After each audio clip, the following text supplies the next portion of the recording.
Hello, writers. Have you ever bought a writing craft book someone says you just have to read? Is it still sitting on your shelf? Have you even cracked the spine?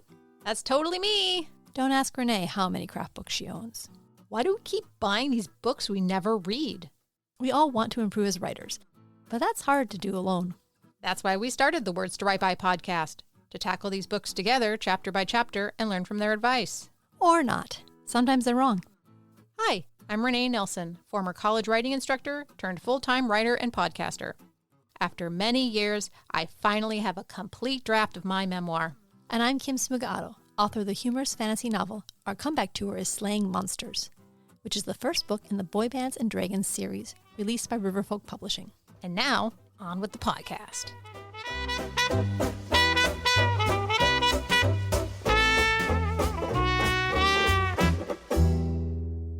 Welcome to Words to Write By.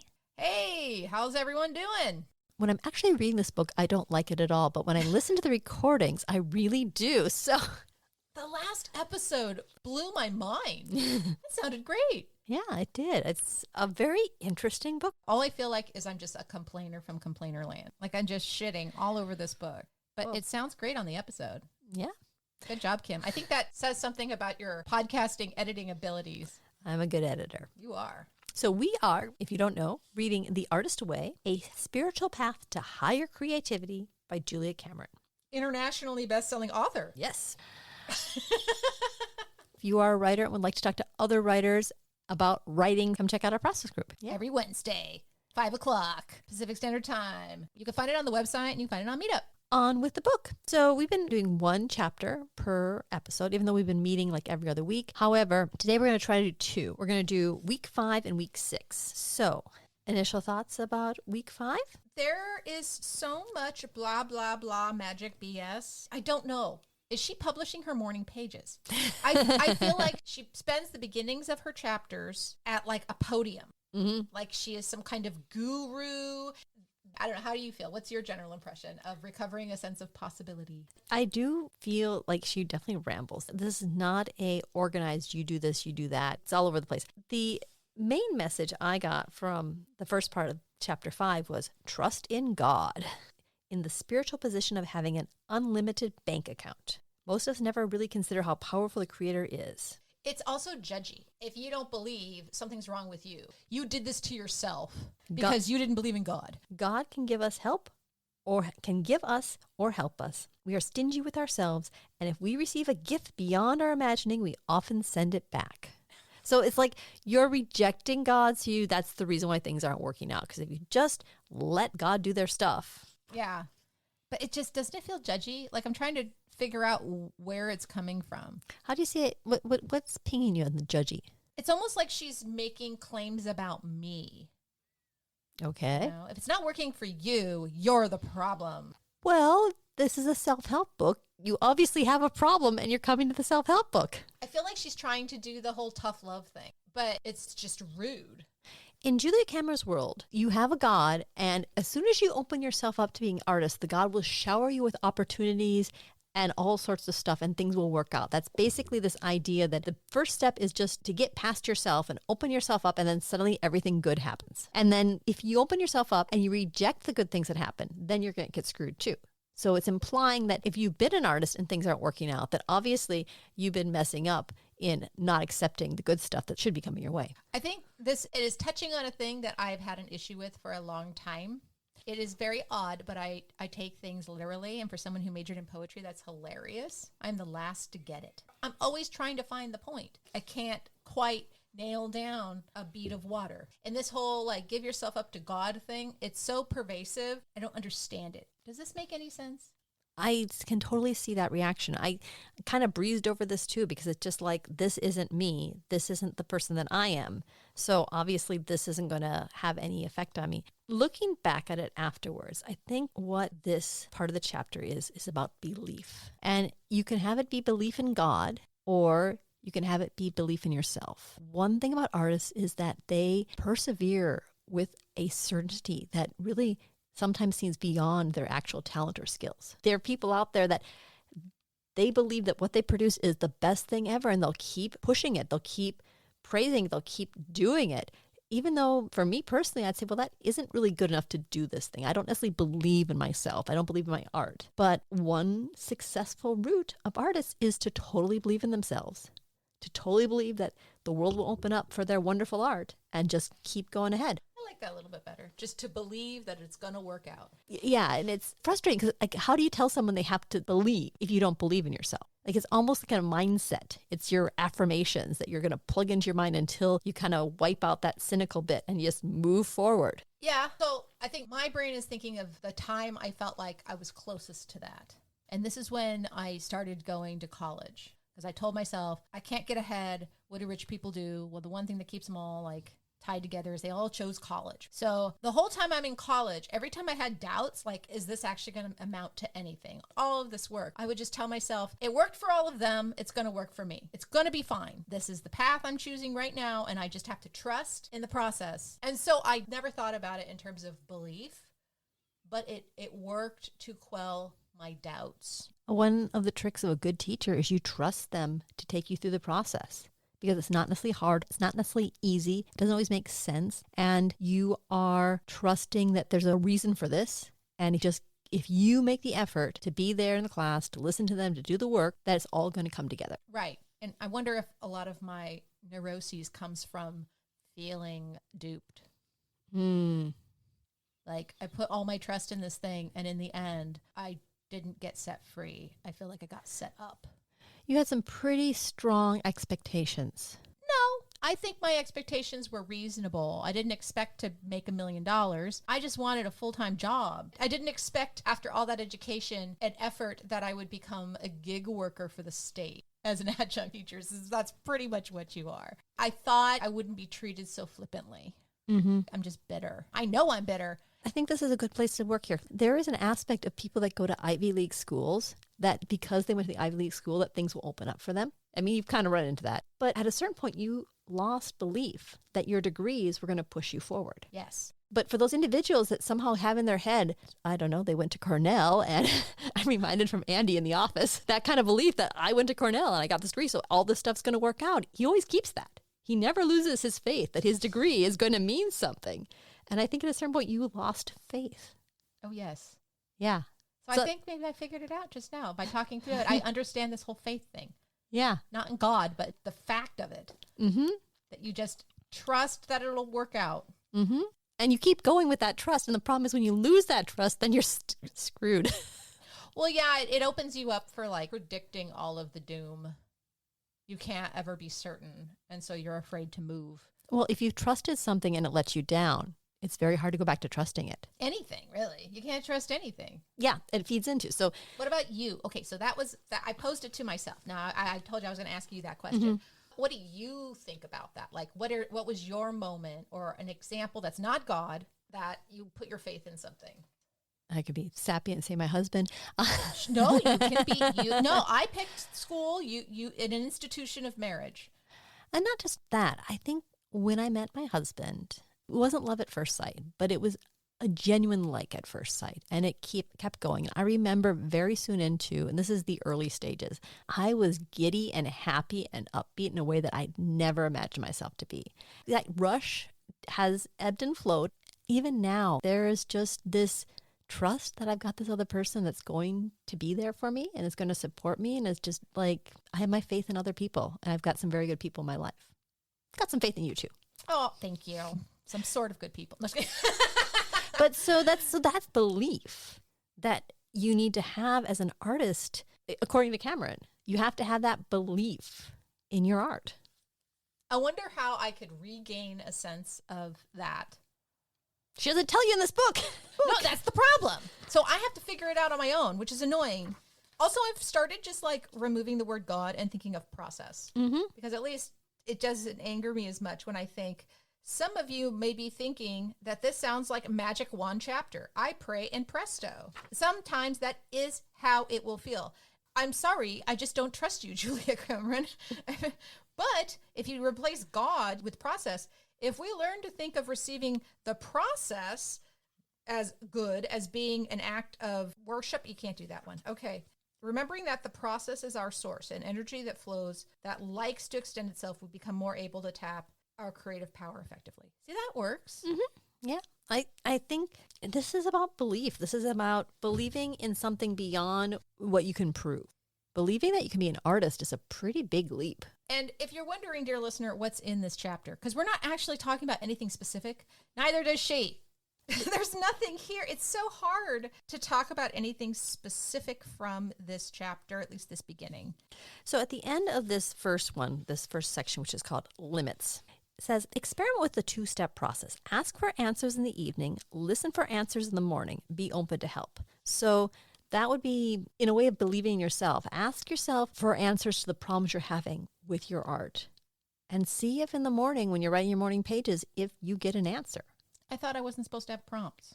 Well, this is something you're mulling. This isn't a prompt. This is something you're mulling over your mind. I'm thinking about this thing at night, and in the morning I'm still thinking about it. I'm writing about it. All right, so give me an example. So tonight, what are you going to think of? Well, so I've been struggling with this chapter because there's a whole bunch of people, and they all have to interact. And last night, before I was looking at it, I was always, the reason why the conversations are going off the rails is I had this person speaking at this point. I'm going to pull them out. And then the next day I did it, and I kind of wrote a little bit about that. But so I figured out the problem before I went to bed. But maybe if I was just to look at the problems I'm having in the writing and just think about them before going to bed, maybe I'll wake up in the morning and think about them. I'll have an idea. But I think that might be a good for you with morning pages when you're not sure what to write about, to give yourself a prompt the night before and then tackle it in the morning. As a way to solve problems. Yeah. That might be good. Worth a shot. Next section is Finding the river. I think this kind of falls in the same thing. I've got one of the quotes I underlined was, this newly positive attitude is the beginning of trust. Oh, this also had Dress for Success, Michelle character. She's a lawyer who takes flamenco dancing. Dude, the things she makes up, it's just bizarre. So this mythical person example is this Cara? No, this is Michelle, hard-driving, dressed for success lawyer, and enrolled in a flamenco dance class and loved them. Everything becomes about flamenco dancing, which is fine. She laughed more, looked prettier. I can't believe I'm doing this, she would announce with delight as she launched in some new venture. And then, I can't believe I didn't do this sooner. I feel like she's trying to take credit for Michelle's hobby success, whatever. I don't think you should worry about that. I mean, that self-help book, by the very act of writing a self-help book, you believe that you can solve other people's problems. You have to believe in yourself. She's believing in a lot of mythical people right now.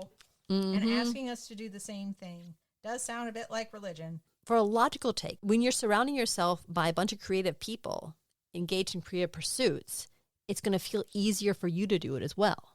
Right. If you're not constantly comparing their success versus your success, that will screw you over. But if you just kind of invite that whole, everyone's doing art and it's working out and they're happy about it, and you just kind of join in with it. Maybe that's the river she's talking about.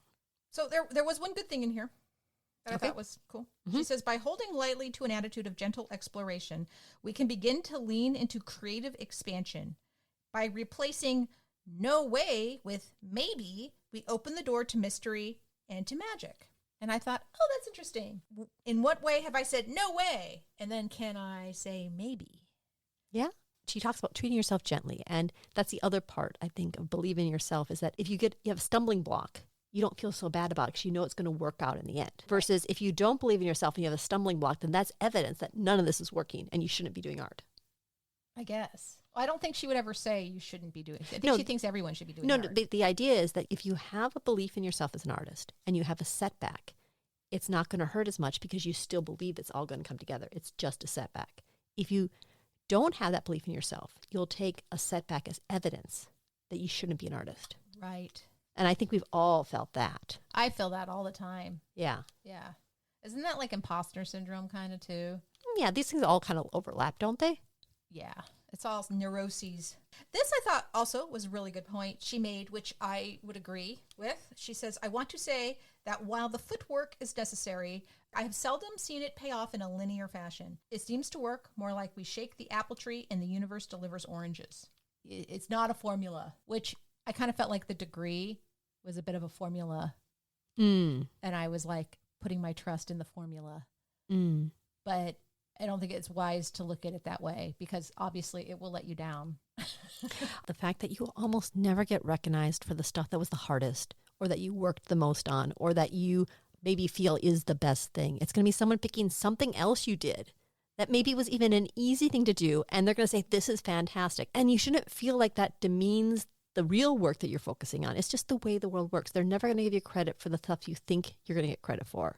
But you might get credit or opportunities for stuff that you still did, and you just go with it, because if you get credit for one thing, you'll get credit for another. When I was at this convention a month ago, one of the things they brought up was the fact that if you want to be a famous author, what you really want is you want one incredible standout book, because that's kind of like everyone's focused on that book. Everyone points to that book. An author that has continuously really good books, but maybe not that like breakout, everybody looks at it, has a much harder time staying in the public eye because they're more spread out. I don't like talking about trying to be a famous author. I just want to be an author. I've told this story to students. It actually happened, and I think about it sometimes, and it still annoys me to this day. I went to this nice restaurant with Max, and we're eating, and there's this big party next to us, this long table, and there was this young woman, and there's this other guy, and they're chatting, and he goes, oh, interesting. Well, what do you want to do with your life? Or what are you going for? She goes, I want to be a famous author. And I'm in my head like, ew. So you're pretty much saying you want to be a celebrity for your storytelling skills? Like, I was like, wow, you really just want attention. You don't really want to do the art. Like, it felt like she was going to wear it like a suit. It's a fantasy when you're young and all this stuff. People want to they imagine themselves being a rock star and all this other stuff. And that's fine. But it's just from a writing background, it just really made me a little sick inside. Okay, confession. When I was in the throes of writing my first Boy Bands of Dragons book, I was sure it was going to be a smashing success. Really? Yeah, I mean, actually, I totally believed that this was going to land an agent, and it was going to get a big book deal, and it was going to be in bookstores and all that other stuff. Did that belief get you through it? I think so. I think so. I mean, I think it was necessary for you to finish that book? Is that where this belief is coming from? It definitely didn't hurt. I mean, you can get distracted if you're just thinking about how famous you're going to be and not focusing on the writing. But I was totally sure I was going to blow people's minds with this book. And, I've got a novella out with some people, and I totally think it's going to blow people's minds. I kind of wish I could tap into that a bit. The thing is that you followed through and you did it. Mm-hmm. Yeah. That's kind of good. I sincerely doubt that woman has written anything. I don't know. Maybe she has. Maybe she's fine. She's recovered from that weird delusion and then she got to work. Or maybe she just believed in herself and she's doing great. If I knew that a writer said, I want to be a famous author, and then they became a famous author, I would almost not want to read their book. Why? Because it's ego. I don't know. I want to read your book, and I'm okay with you wanting to have a Netflix series because actually I think it would lend itself. It actually did, because somebody did come out with a Netflix movie that it was almost the same as your story, only with girls instead of boys. Well, it was very different than my story, but it was hitting the same notes. People would be interested because there was an idol singing group that did this other cool stuff. Yeah. And you have been successful because you did get it published. I did get it published. You can go on Amazon right now, dear listener, and you can buy the book. So that goes back to the whole, you don't necessarily you shake the apple tree and get oranges. But you're judging her very hardly. For all you know, she was 3/4 of the way into a book. Why couldn't she have just said something like, I want to be an author. I want to write stories about strong women. I want to write about mythological characters. I want to write really long novels just that really go into philosophical depth about my interests. That, to me, is authentic and genuine. To me, when she says I want to be a famous author, makes me think I want to be a reality TV show star. What I got was, I want to have everyone reading my book and make enough money to buy a really nice house. See, now that is awesome. That's different, though. That's not, I need to be famous. That's, I would like to make a lucrative career out of my creativity. But one goes with the other. I think it's just the quote-unquote famous part that bothers me. The world doesn't pay attention to authors that just make art. They pay attention to famous people. And if you're at a party and you're talking to someone you don't know and you really believe in yourself, the way to tell them that you know you can do it is say, I'm going to be a famous artist. Part of this comes from the poetry background. Nobody ever goes as far as you do thinking that you're going to be famous. If you do, I mean, that's great, but I doubt it because you get sobered up real quick. You're very limited in what success looks like as a poet, a contemporary poet. But there were people there that thought they were big shots, right? There are people there that thought they were the most amazing poets out there. And they annoyed the shit out of everybody. They made us suffer their existence. They were the most annoying people. I called one of them Voldemort. He was so bad. I know. I think this book helps create annoying people. We'll get to that. I think there's something there. But let me contrast this. When in my science communication program, we were constantly having people come in that were making it as science communicators. And we had this library of various books that people had written. They're science communicators. And the teacher's like, when you guys write your popular science book, we're going to have it on the shelf here. It was a given. We had the attitude we were going through that this program was going to give us the skills to make money as a science writer. When we were doing it, we really believed that we had gotten to the program and we were just going to have the world open up to us because we had this degree. But that fame that those people who wrote those books, that is not traditional fame. That is, I don't know who those people are. Famous is someone everybody knows. Not everybody knows who wrote those books. You just don't like the phrase famous. If she said, I want to be a successful writer. Yes, be a successful writer. So I have a poetry book in my hand. Mm-hmm. And unless you're a poet, you probably don't know who this person is. To me, they are extremely successful. They've had lots of books. I love them. I think their work is incredible. And in poetry circles, one could say that she is famous. Do you know who Colleen Hoover is? Nope. She is one of the most successful romance beach read authors out there. Okay. Her books are all over TikTok. You had a movie made. There was a huge controversy over the stars, one star harassing the other star, and you had no idea who she is. But I do live under a rock. But what I'm saying is fame is one of those things that is very fickle. That's definitely shaking the apple tree and getting oranges. Anyway. So people who ask for attention annoy me. We're in Santa Cruz right now, right? At any point on Pacific Avenue downtown, there is a homeless man who is about to take his clothes off and run down the middle of the street saying, "Look at me." And I will refuse to look because I don't want to give him that. And that's when somebody says, "I want to be famous." I think of the homeless man running down the street naked, begging people to look at him. I don't want to give it to them.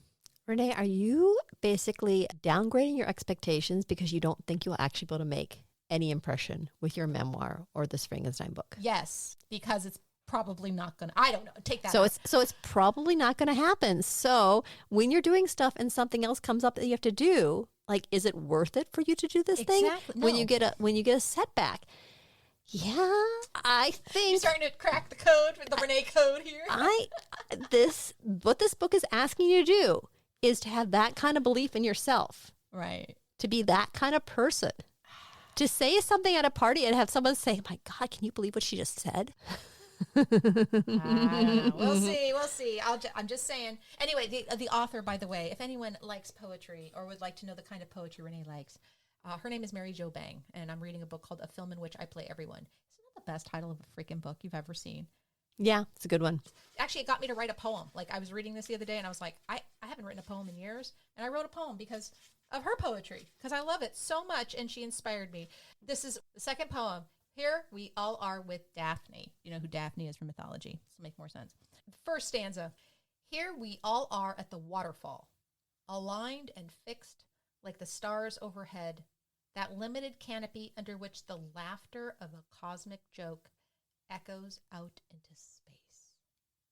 I love it. Thank you, Mary Jo Bang. It really inspired me. Anyway. Next, we go to the section called The Virtue Trap.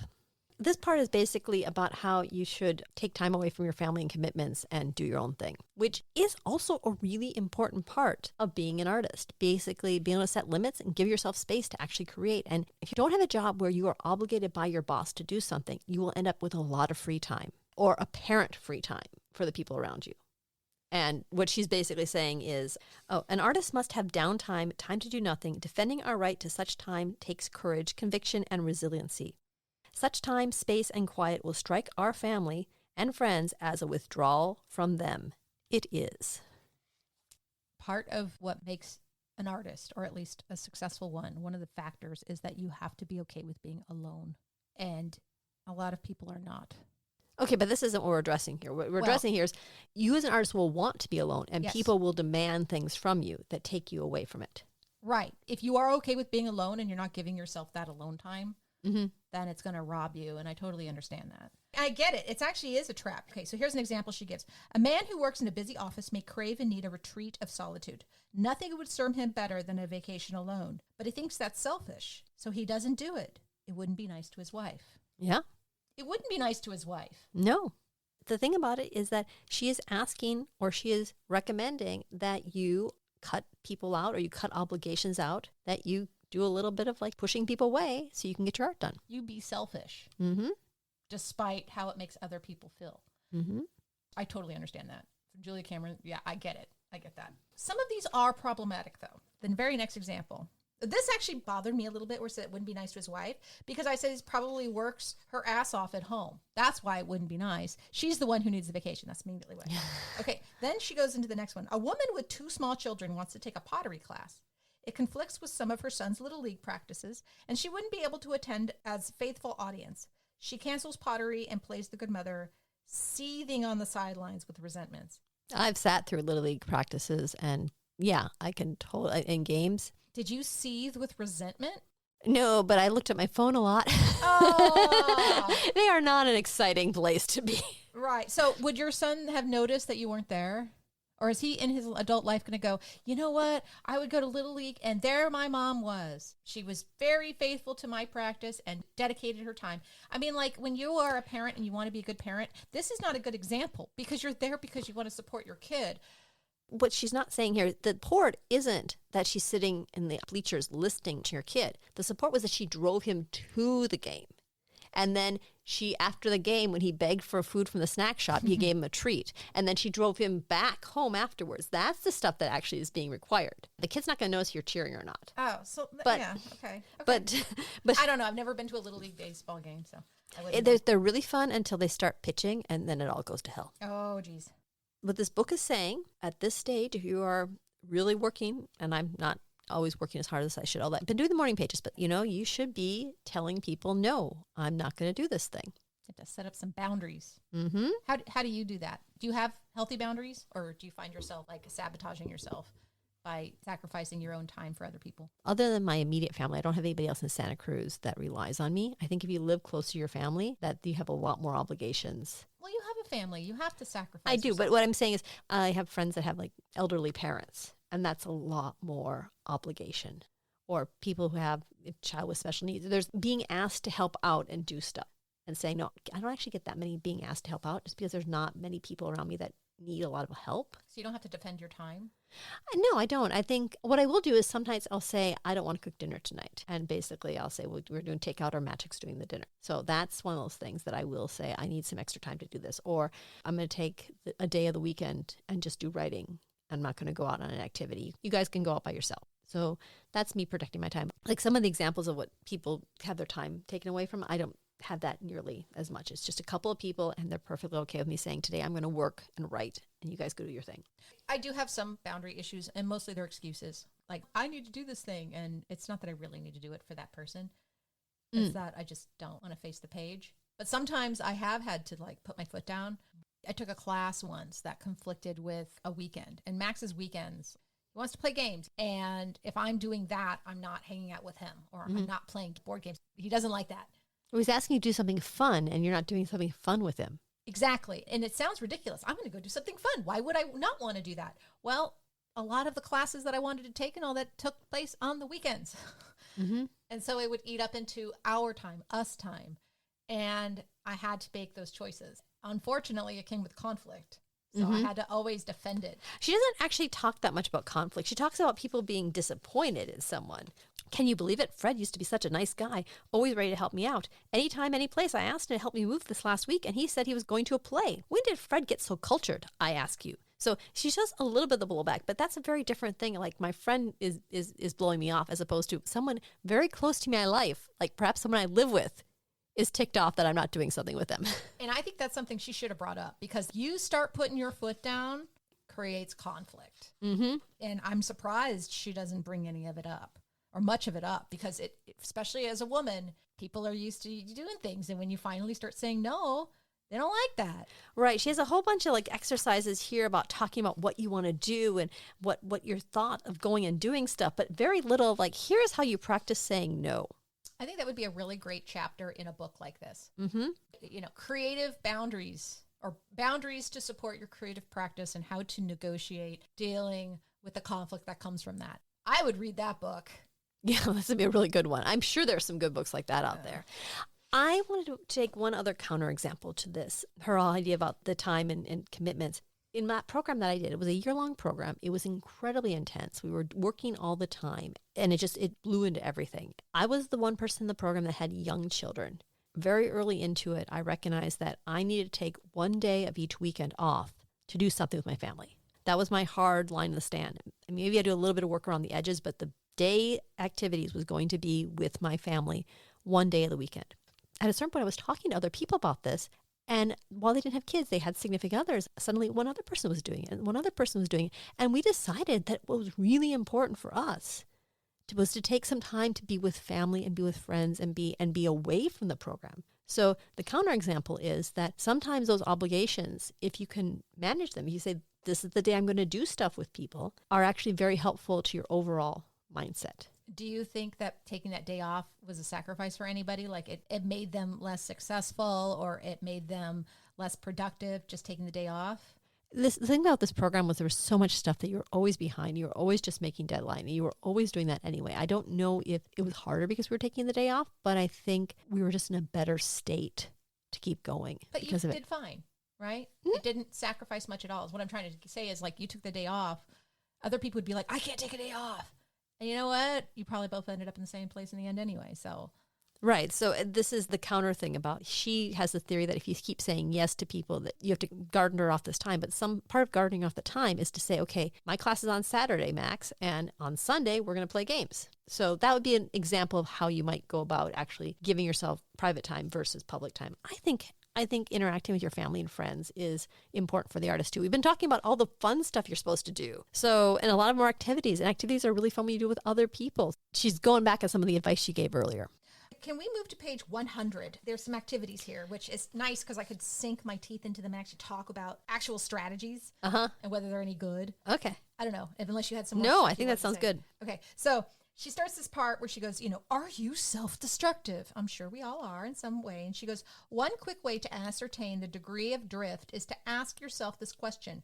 What would I try if it weren't too crazy? And her examples are hilarious because they're not really that crazy. Skydiving is kind of crazy.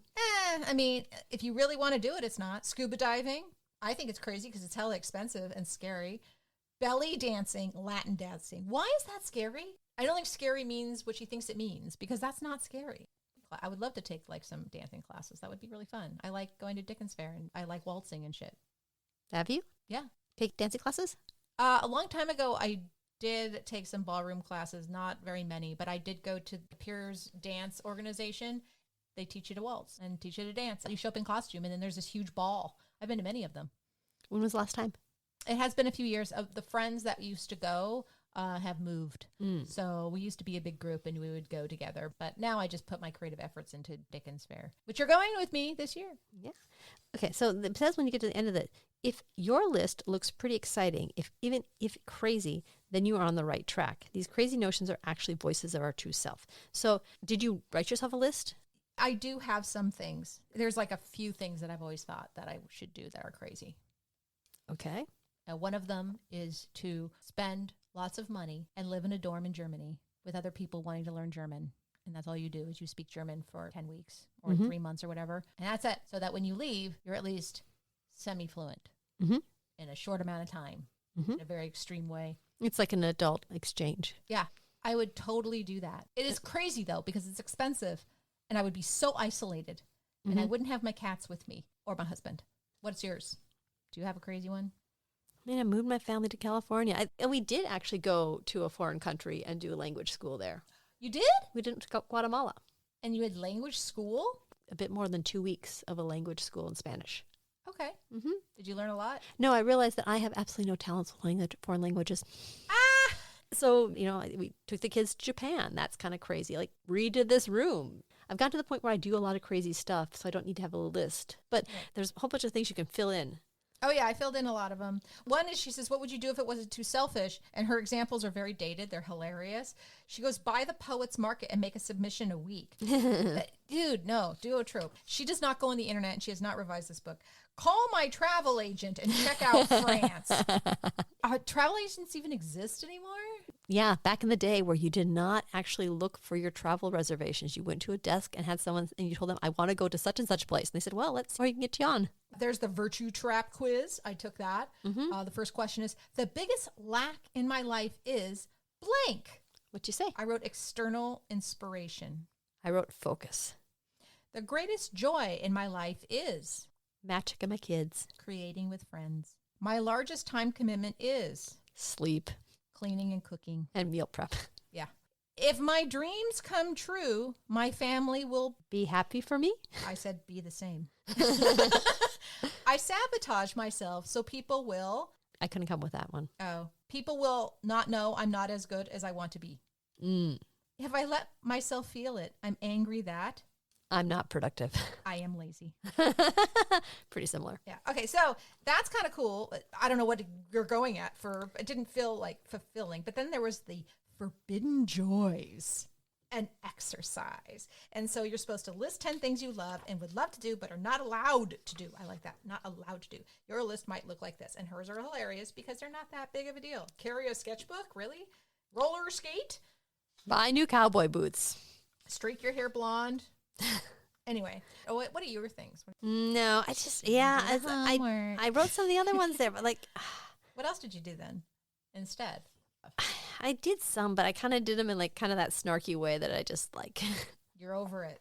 yeah, I am over it. I feel like I've already kind of pushed past this point. The things I need help with is not this particular thing. The things I need help with is something else that maybe will show up later in the book. So do you have faith that it will address something for you later in the book? All right. So then she has an exercise. One of the best ways we can evade our censor is to use the technique of speed writing, because wishes are just wishes. They are allowed to be frivolous and frequently should be taken very seriously. As quickly as you can, finish the following phrases. I got to number 11. Okay, let's hear it. It's like a flow of conscious poem or something. Yeah. I said, Okay. I wish I was only with myself. I wish I wasn't afraid of losing money. I wish I had an actual career. I wish I went to baking school. I wish I never became a teacher. I wish I continued with sign language in community college. I wish I never dated my ex. I wish I never got married to my first husband. Max is my second. I wish I had more self-esteem to write. I wish I could find a writer's group that I like. And I wish I didn't have to deal with my brother's mother-in-law. What did you say? I wrote, I wish to finish this chapter. I wish to trust the words I write. I wished to focus, focus, focus. I wish to be done and looking back. I wish for the novel to go away. I love that. Oh my God. I wish for the novel to go away. I wish to just have fiction words flow. I wish to be somewhere else. I wish to get over this hump. I wish to meditate. And I wrote, going to do this now. Did you? I did, yes. They were sort of the same thing again and again. Obviously, I was very focused on my writing task. You had a lot of like, I wish I didn't do this. Regrets. I wrote down all the regrets. I know, which is tricky because you can't do anything about them.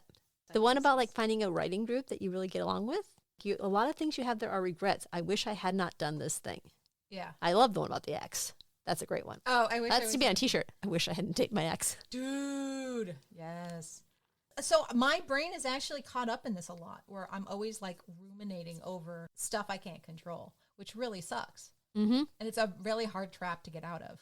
My therapist, she probably shops at Whole Foods, and she gets a lot of my money. If she's a good therapist, she's getting a lot of money from a lot of people. Okay, that's true. She is actually really, really good, and she is actually not that expensive. So, But there's all these exercises, and I think like someone can go to this book and they can make a wish list, and they can come out very different. Like your wish list has a whole bunch of stuff you wish you hadn't done, and it kind of makes you kind of grumpy, I'm guessing, as you're thinking of all those things that you didn't wish you didn't do. yes, I am grumpy. My list is like, I should be putting this book down and getting back to the chapter, because obviously I'm just saying the stuff I already know. Did it actually help you?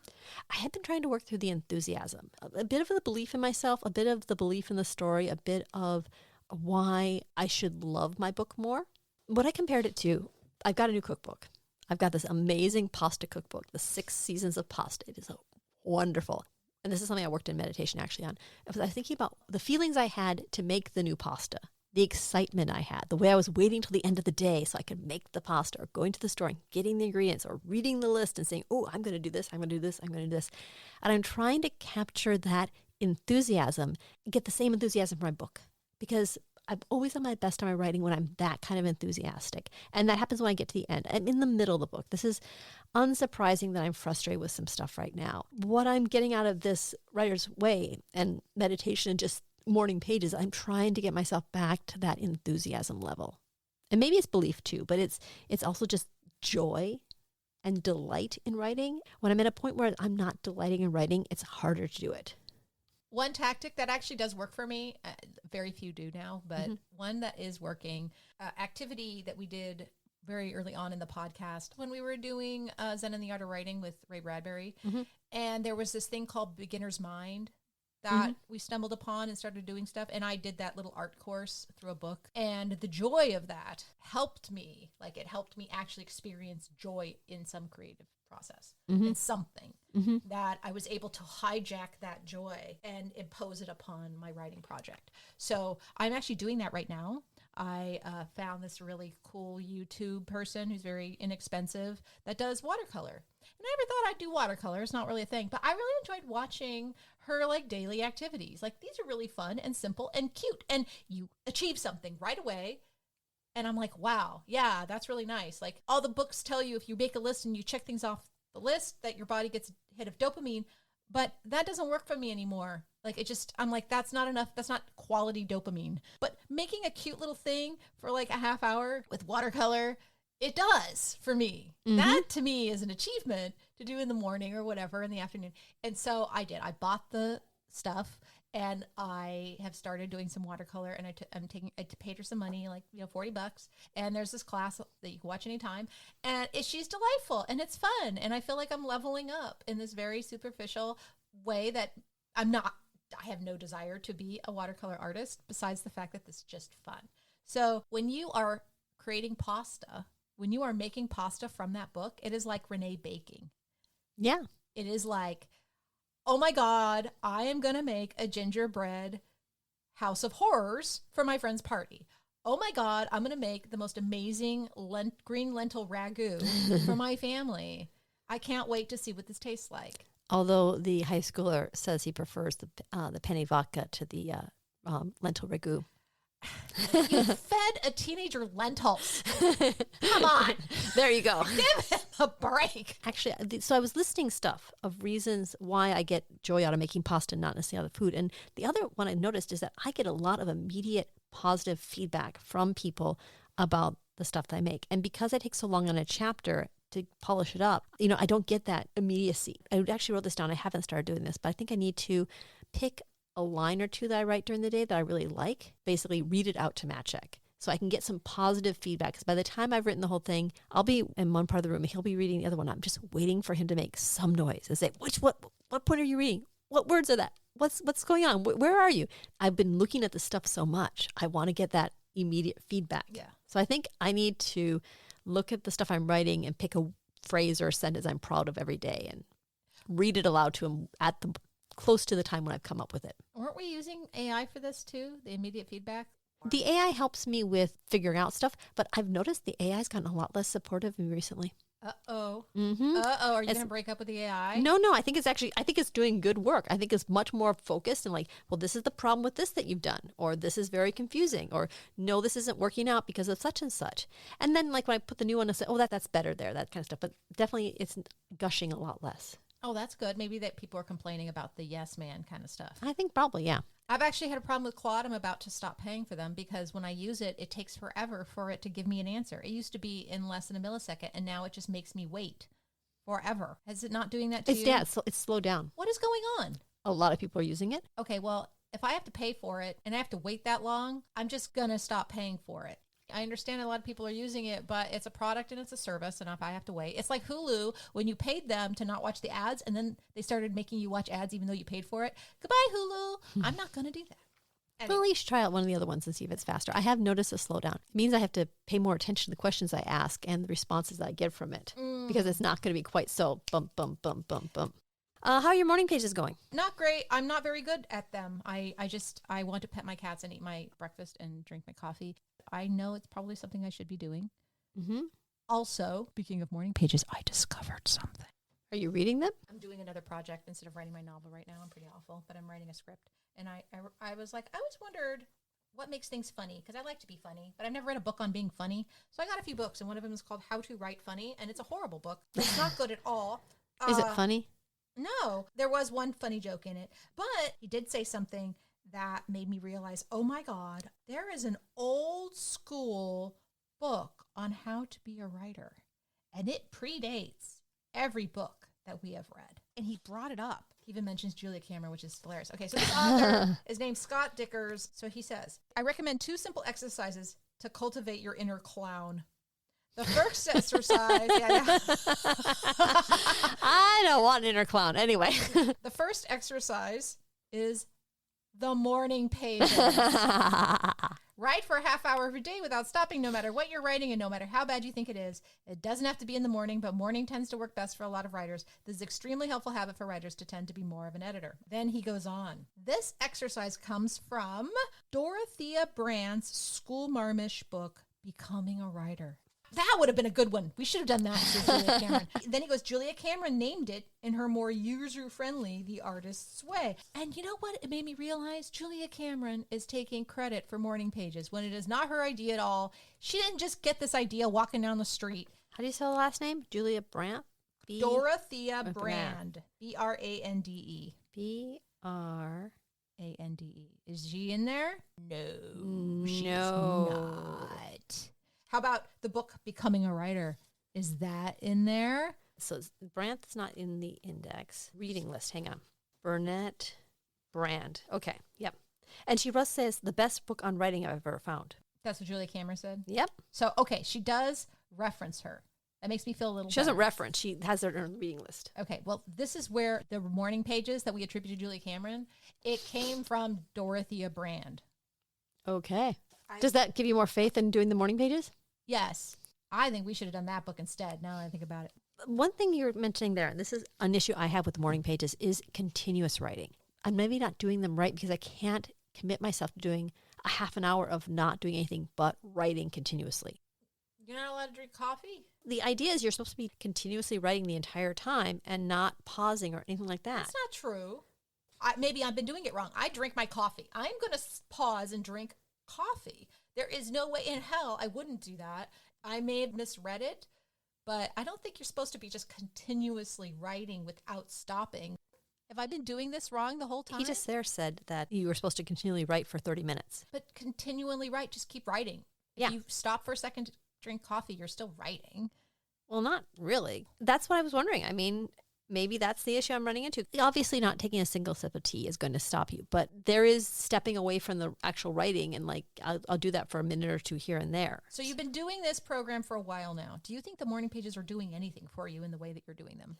Sometimes they do. Sometimes I have a really good set of morning pages and it sets me off, and sometimes it's just something I go through and then I get done with it, and then I like kind of maybe don't even start writing right away because I like already spent some time writing and I have to do something else. Do you think it's making you show up every day, like on that basic level, like you just show up and there you are? So I'd already gotten to the point where I mostly show up every day.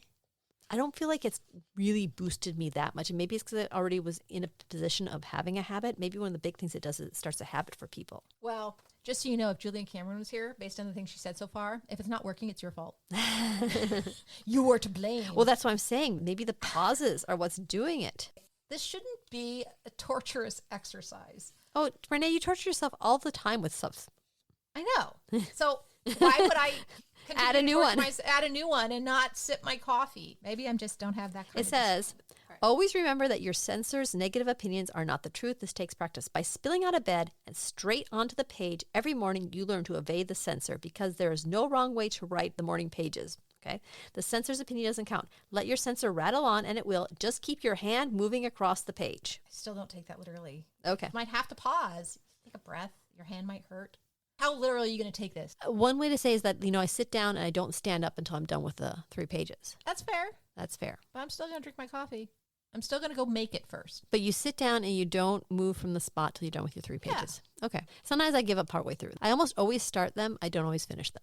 I think it's better to finish them if you have to drink coffee to do that. Anyway, so she has various prompts. And again, I did not do these. I just felt they were too silly. My inner clown did not want to do them. For our listeners, some of the tasks for this week were, if I were 20 and had money, ... list 5 adventures. Again, add images of these to your visual image file. Oh yeah, she talks about like downloading images and image file like on a computer, which is very bizarre. Why don't you just make a collage like old school with like a glue stick and like magazines, which I think would be more tactile and fun. But she does say to maybe go on Pinterest and then you can like collect a bunch of images of what your fantasy life would be. She talks about Pinterest here? No, but she talks about like an image file that you would find images on the computer. She might actually have been talking about an actual paper folder file. Geez. That's what files actually You're meant. right, they were. Yeah. Oh God, wow. If anybody out there writes any sort of writing craft book and it's so successful that 30 years later they say, let's redo it. Take some time to go through it. If nothing else, feed into AI and says, what is anachronistic, right, in this book that it doesn't apply anymore? Like travel agents. Yes. Oh, she even mentions a Walkman, which is really funny. She says, 10 ways I am mean to myself are, just as making the positive explicit helps allow it into our lives, making the negative explicit helps us to exorcise it. All these things are like, make a list of these things. And then she doesn't actually take you through what to do with it. Like, what if you write 10 things the way you're mean to yourself and you say, wow, I'm really mean to myself? But you're supposed to have faith that it'll just work out, Kim. Trust in the process, Kim. Well, I'm not getting a process. Exactly. I think Kim is realizing how much I don't like this book and wish we did Dorothea Brand's book instead. Anyway, okay. I've never regretted a book so much in my life. Let's just say that.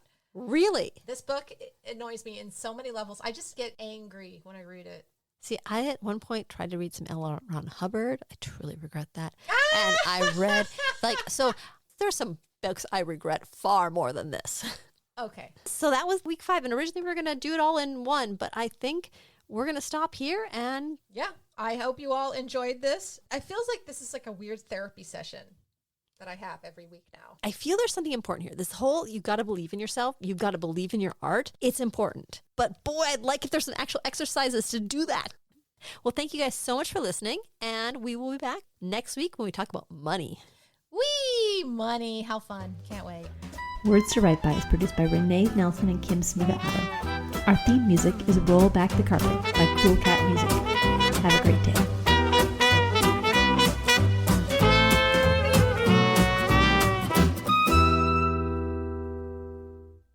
And that's why Call the Midwife has 14 seasons.